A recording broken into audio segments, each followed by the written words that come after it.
Like, what was it on my thing?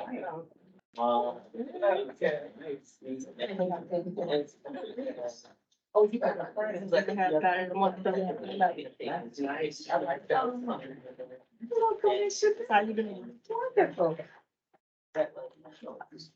Even better these days. Doesn't matter. Just wait for Sean, he's in the mention. Thank you, sir. There it is. All right, let's go get started. Forest Redevelopment Housing Authority Board of Commissioners, we're holding our normal meeting the third Thursday today at 5 o'clock. We conduct all meetings at 3116 South Street, and as always, we always encourage the public to attend. Let's see, why don't we go ahead and take the roll. Commissioner Cost. Here. Commissioner Morgan. Commissioner Pickens.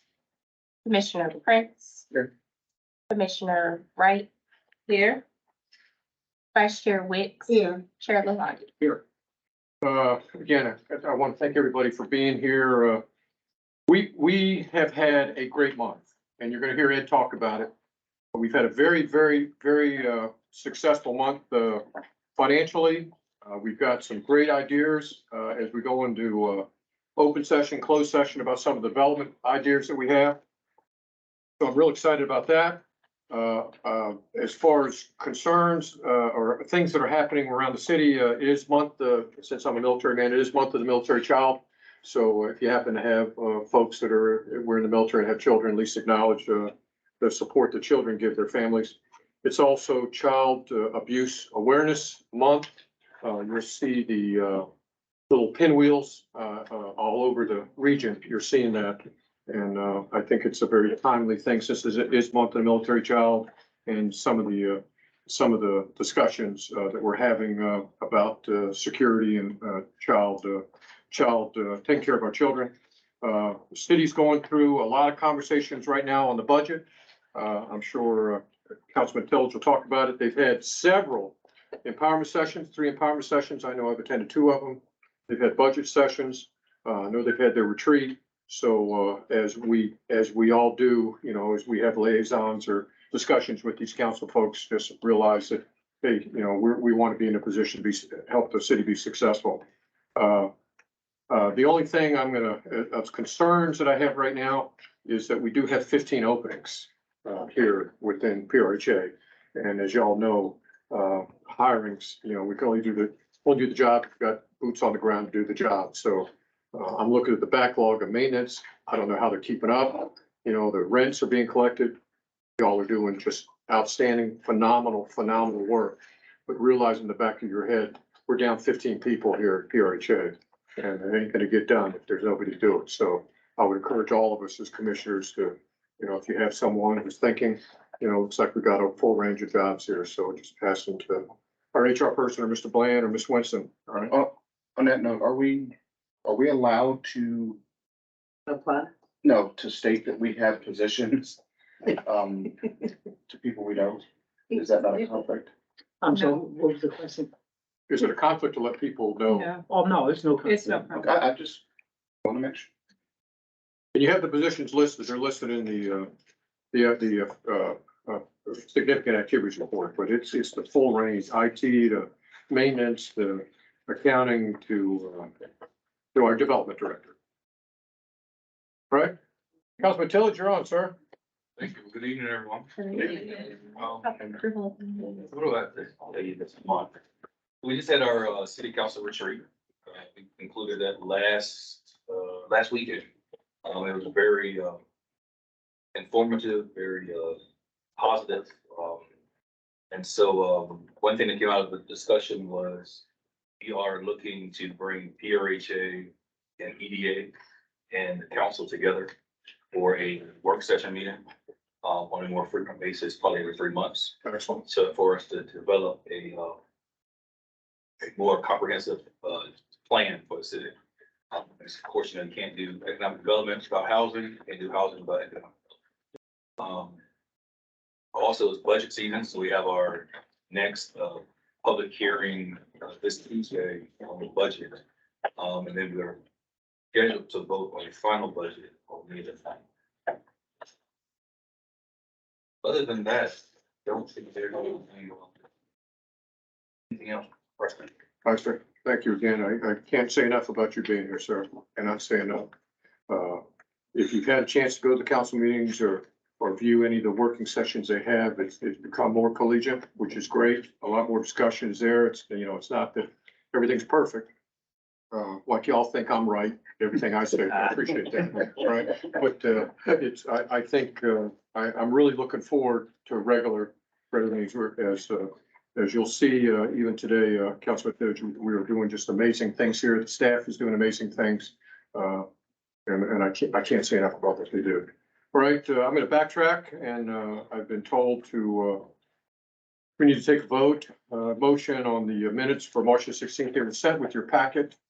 So, I'll take a motion. I'm so moved. Okay, second, good. Marshall. Commissioner Cost? Yes. Commissioner Pickens? Yes. Commissioner Prince? Yes. Commissioner Wright? Yes. Vice Chair Wicks? Yes. Chair Luna? Had a short, did you hand this out, Ray? Did you hand this out to everybody? I did not. Okay, I got plenty of copies, so give me something. when you get, before we leave, make sure you give one to everybody. Okay, we went over again, just briefly, Mr. Pickens had an emergency he had to apply to, so I didn't want to get into too much detail with the financials, but we'll be, bringing the financials up next month, all right, for us to look at. We still are on track. We'll talk during our development discussion on some of the funds that have put us in a little bit better cash position. Right now, just for the overall, we're sitting at 11.5 million in our cash account. All right. Now, that doesn't mean, hey, we got that much money that's not being spent. It's what I'm just trying to tell you is over the last 4 or 5 years, we've really worked hard to make sure that we're in a we were in a good cash flow basis, that we're not having to borrow from Peter to pay Paul. Our average quarterly is about 3 million that we spend in cash. So when you got 11.5 in the bank book and you're spending about 3 million a quarter, we pretty much have what we need, right? So there's not a lot of excess there. So I'm pleased with that. We do have one incident that happened that's gonna, and we'll talk about that later on in the meeting here. It's gonna require a big check to be written for some repairs that had to be done to the building. We are still in extremis, in my opinion, with the audits. They're now telling us the 2020 audit will be done by June, the 21 audit will be done by September, and the 22 audit will be done, 20 audit by June, 21 audit by September, and the 22 by December. So, we're still in this, we're still being held hostage on our audit statements. We're good. We're in a good place. We know where the money's at. HUD came in, reviewed our books, went through us like a fine tooth comb. They're here for about a week and a half. I thought it was very challenging to us, but all the questions were answered. I thought it was very, very professional, very high level, all right? But for HUD and for public purposes, we must have those audits. Must have those audits. That's what gives us the credibility. We can say all day long that we're good guys. But we gotta have that third party doing this. And I don't wanna discount how important it is. And Mr. Bland and Ray we pay big money to these auditors and they just haven't performed. And there's just not a good solution right now than just wait it out. All right. And hopefully by December, it's all in our rearview mirror. All right. Ray, anything more that you want to talk about? We're sooner than that. We are talking to them on a regular basis. We keep pushing. So it's just a matter of them finally saying we don't need anything more. So we're hoping that we will be done before the June deadline they turns. So it's not only the pressure we put on ourselves, we also have 7 partners that we have, with some of our properties. And they expect the same level of financial, fiduciary responsibilities, and we have to meet their goals too. So we are looked at, audited, surveyed, investigated, researched. So we just want to put a bow on it and get done with it. Development? Talking development. I know, but, You are? yeah, we're just gonna do some stuff in closed session. Okay. Right. Human resources, Want to take it? We're caught up in regards to the ED survey, but we need the participation of you guys in regards to actually filling out how you feel and additionally any changes that you'd like to make. I think Commissioner Wright sent out, well, I think Belize sent out an email asking for everybody to look at that. We didn't obviously get the date to have a pre-meeting, so maybe in closed session, come up with a date within the next 2 weeks to do it before the next meeting. yeah, so we why get don't we this. do that now? Why don't we try and set a date? Right, for, maybe the first or second week in May? I'm gonna propose the, I'm gonna propose 10th or the 11th of May. I'm unavailable on Either the day. dates, I have Okay. a graduation at JMU. Can we do the second Monday and just, Second, I think Monday, it's gonna take, that's the 8th, that's the 8th, are you available the 8th I of think I can. May? do the 8th. That's a Monday. 8th of May? because I don't see it, if we're prepared, because all she needs is to get a consensus of any changes and then make them and we can. 5 o'clock on the 8th? I'm available. 5 o'clock on the 8th? Okay, make it so, okay. I can do that. If you can send out a email just to remind. And the only discussion item, only one discussion item. That's Okay, it. all right. Okay, thank you very much, everybody. Thank you. Thank you very much. Housing?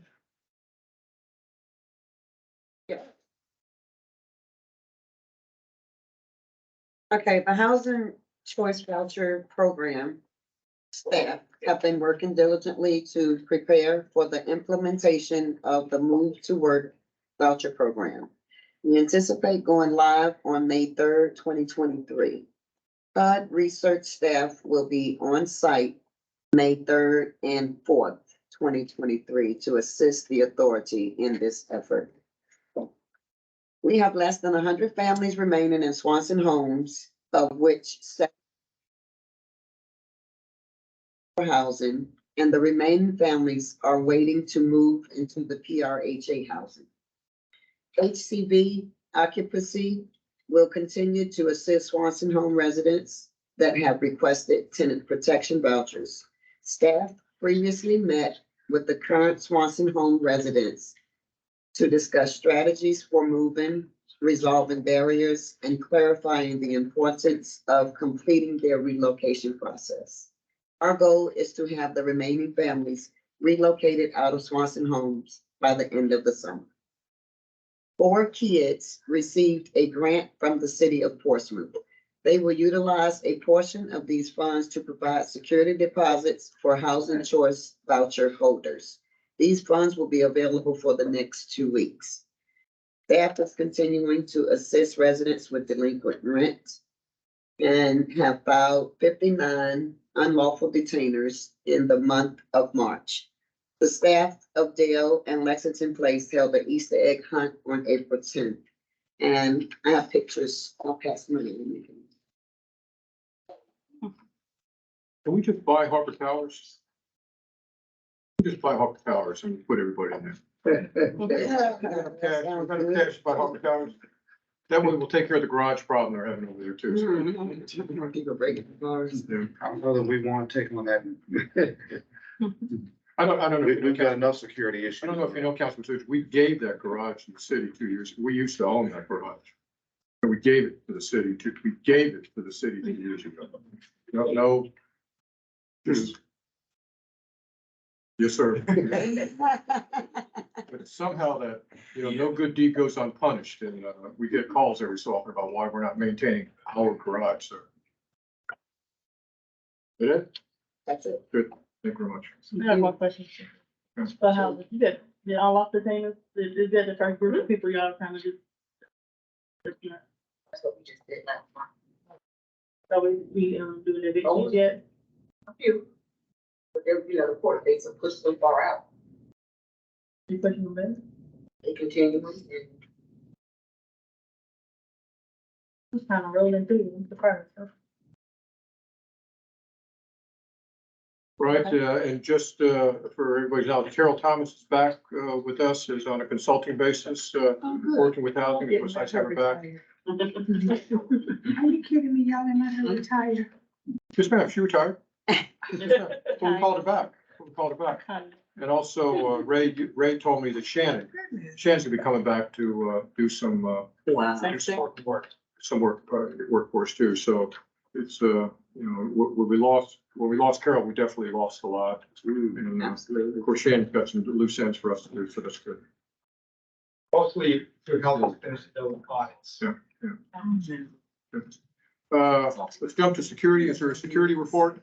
I didn't get to talk to him. The only thing I can add on security, I did walk with Nate, Friday night, and to, identify the, dead spots, because we're gonna be moving those cameras. We're gonna move the cameras from Swanson into those particular areas. But right now we can't move because we got families still at Swanson. We don't want to, just move out there. So once we get the families out of Swanson, we will have enough cameras to put them in Dale and put them in the public hallways, in Westbury property, and in the breezeways at Hamilton. We have all the cameras, and the police department, if something happened on those properties, they're able to look at the cameras and to solve most of the crime issues that take place. These pictures you showed here, the Easter egg hunt there at Lexington, is that what that was? That's excellent, excellent. With Councilman Tillage here, and so that I can air my grievances while we're here. I'm also on the board of BOC Course. And I was at a board meeting day before yesterday, and one of the principals there at BOC Course was talking about a community health assessment, health needs assessment that BOC Course has done. And a couple of the objectives were things that they can do for healthcare for the city of Portsmouth. And one of them involved community violence, right? So I was in the listening mode. Of this young lady telling me what Bon Secours was doing and how they were collaborating with various nonprofits here in the city of Portsmouth. I talked to a couple of the staff members too about some of these other nonprofits that are getting money, and they're using our properties as the justification about why they need the money to do work with our residents. But we don't see them. They're getting a check from somebody and they're saying, we're gonna help out at Dale, and that's always the two buzzwords. We're gonna help out at Dale and we're gonna help out Swanson. But I gotta tell you physically, I'm not seeing them, right? Now, the same woman told, and when she was going through her list of agencies that they were gonna collaborate with, of the list of about 15 of them, there was only 2 in Portsmouth. Right, there's none of the rest of them were in Portsmouth. So I challenged her about, hey, that's great that all these other cities are gonna bring their resources to us. I think you really need to look at that list again. And I said, the two that you have on there, I'm questioning them because they have no experience. I mean, they've been around 2 years, and to me, 2 years doesn't make while it makes an effort, it doesn't validate their work. And then I brought up a couple of suggestions to her. This is where it got ridiculous. And I said, you know, have you thought about collaborating with Portsmouth Redevelopment Housing Authority? And she said, oh yeah, we have a very, very close relationship with them. And we're doing a lot of work with them. And I said, really? And she said, oh yeah, you know, and so I said, well, that's what's unusual to me, because I happen to be chairman of the board, okay? And I've never known anybody from Bon Secours to come out to our facilities, even for COVID stuff. And of course, it shut her right down at the board meeting.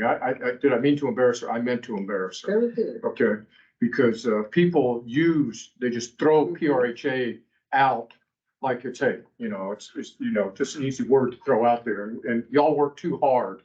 Y'all work too hard for other people to take credit or discredit for things that we do or don't do. So what is she doing with the money and resources? I haven't got the foggiest idea. I'm hoping, you know, again, you know, that's a staff, you know, there's enough leadership there. Hopefully somebody will, hey, maybe Bruce has got, you know, obviously we didn't talk to Bruce and that, you know, but she shut right down. Okay, you can only listen to so much, all right? And I'm not gonna call it, you know, I don't wanna call it a three-letter word, but it was a lot of miscommunication that was going on, right? And I just didn't care for it. Y'all work too hard, okay? I'm sorry, on my soapbox, okay?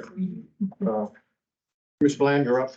Okay, we sold two properties, this month, 340 High Street that, we was leasing to Howard Community College. And, so we sold that for a little more than $1 million.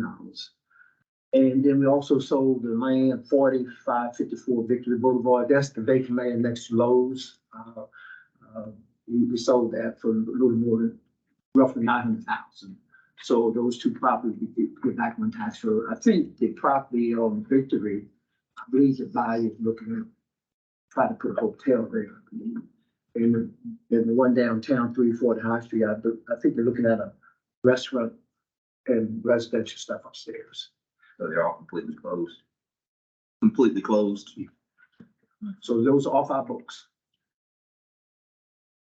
So again, congratulations. I mean, y'all gave the head nod to do those things. And, you know, again, we're gonna see facilities put up there, and obviously there's not gonna be a sign put up that PRHA sold this property for them to do it, but it's nice to know, you know, the Chipotle that you're seeing, you know, that was property that the city asked us to go with that developer, you know, and the Kroger's, the Walmart, those were all PRHA endeavors, right?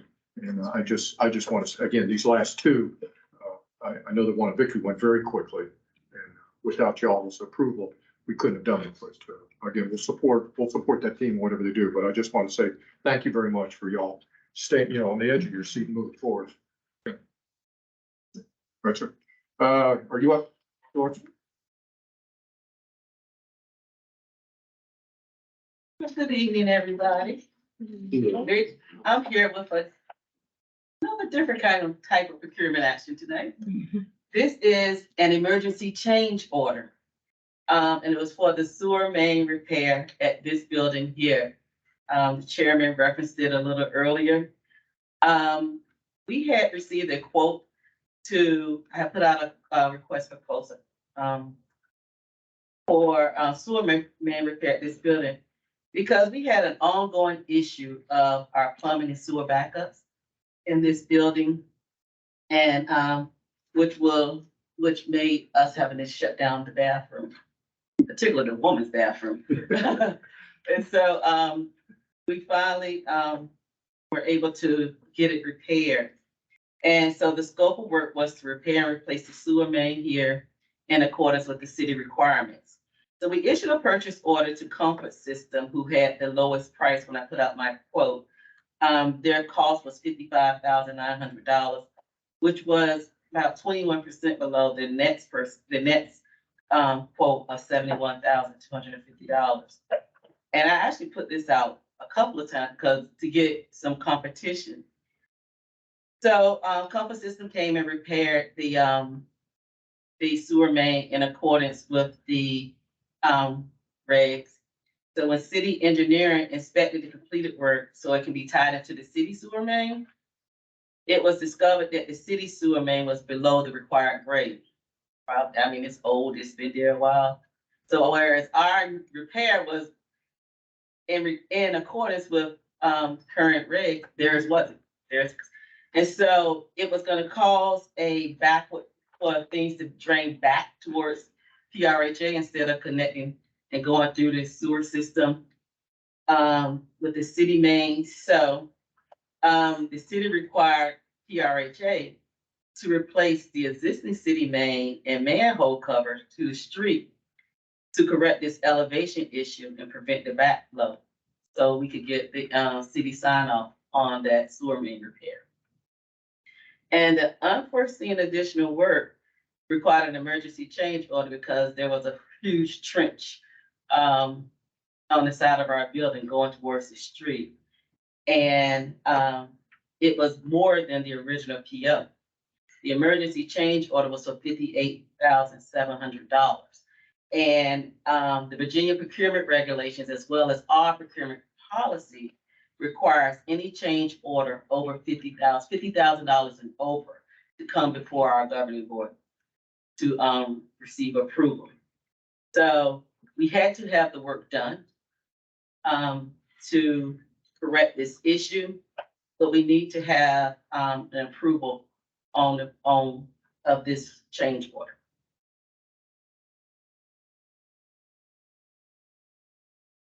I'm sure everybody would be in agreement, but I'm just curious as to why the city, what they said in regards to why they won't raise their own. I did reach out to the city. I talked to Mr. Wright, who's one of the acting city manager. He said that that's work is not, that's something they are required to do is on the owner, which would be us since we already own I expect us to have more discussion about this. As you said, regretfully, we're gonna have to pay for this anyway, because either that or we had to keep the building shut down, so we gotta keep the building back in order. But as Dolores is saying, because I came out here and they had done all the work, and there were just, it was only about a 15-foot gap to hook it up to the city system. And you could see that the city system was not correct. And when those guys came out, they just kind of said, you got to take care of it. You know, if there's times to discuss, and times not to, we need the work done. Get the work done. We'll circle back. So all I can say is we'll have more discussion, but. Yeah, I just was curious as to why the city. I was always taught, you take care of what's your property line, and after that, the city's supposed to take care of it. In this case, this is not what happened. Now, maybe there's some nuance because we're commercial or what, a business or something. I don't understand it. Right, but we're stuck with it right now. At least y'all were out of the building, what, 3, 4, 5 days? 2 days. 2 days. Yeah. So we couldn't stop work. It's much like, again, I'm pontificating again, and I appreciate having the new city assessor. It's like Phoebus, where our assessment went from 200,000 to 2.2 million. How does stuff like that happen? So there's no common sense put here. Okay, but Mr. Bland fought like the Dickens. Got us fixed. So, all right, we've got a resolution, 2023-16, authorizing the approval of a change order for emergency plumbing repairs with Comfort Systems of Virginia. I need a motion. I'd like to make a motion. All right, second. All right, good. Thank you, Ms. Marshall. Commissioner Cost, Yes. Commissioner Pickens, Yes. Commissioner Prince, Yes. Commissioner Wright, Yes. Vice Chair Wicks, Yes. Chair Lalonde. Yes, thank you. Before we go into closed session, public speakers are allowed 5 minutes to speak. Sir, Chair Nickel, if you want it. I'll take a little bit of time. Yes, sir, please. I'll just note, so you mentioned 4 kids earlier. Yes, sir. It may already be known, but they are also offering rental assistance in addition to security deposits. And in fact, I spoke to someone there at Johnson today. In appropriate situations, they're willing to help out with down payments so that kids can enter repayment plans. Excellent. So that's an option that we're starting to take advantage of, I think on both sides. And then one last matter, I noticed still, so I mentioned this for the last, I think, 2 or 3 meetings ago, on the public website, how you guys listen for anything, the agenda, PowerPoint. So I still can't access the PowerPoint or financial links. It's just an error when I click on that. So that's just a technical Okay. issue. And this is what part of the website? So on the PRHA website. Yes, sir. The page that lists all of the meeting minutes. Yes, sir. And also PowerPoint presentations or any financial information as well. Okay. So it doesn't, the financial PowerPoint, when you click on it, just errors. Okay.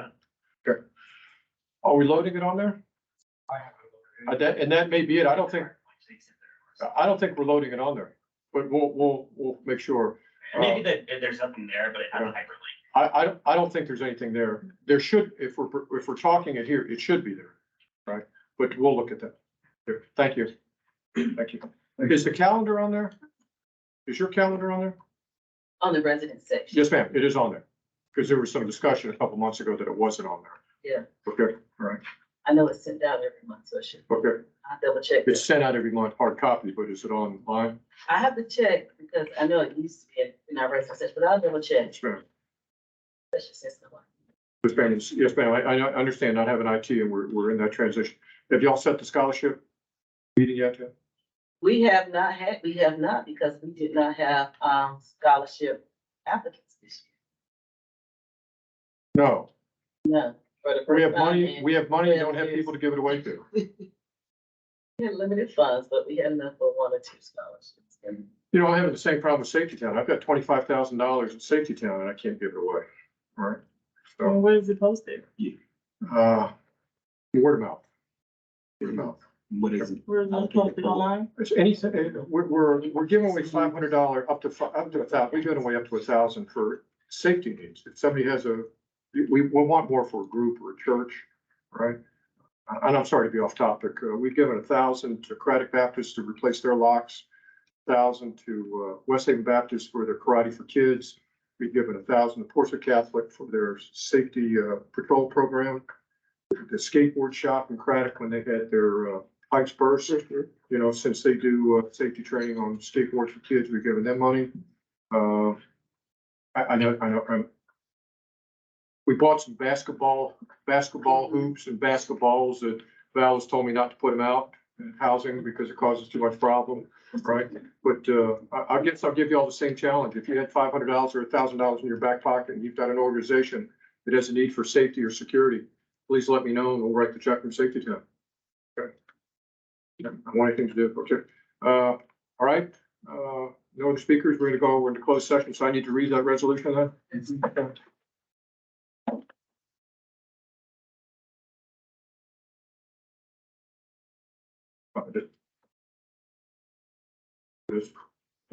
Resolution 2317, intent to meet in closed session, whereas the Freedom of Information Act provides that the Board of Commissioners can meet in closed meeting for discussion of the acquisition, disposition of publicly held real property, where discussion, open meeting would adversely affect the bargaining position or negotiating strategy of the public body as set forth in section 2.2-3711.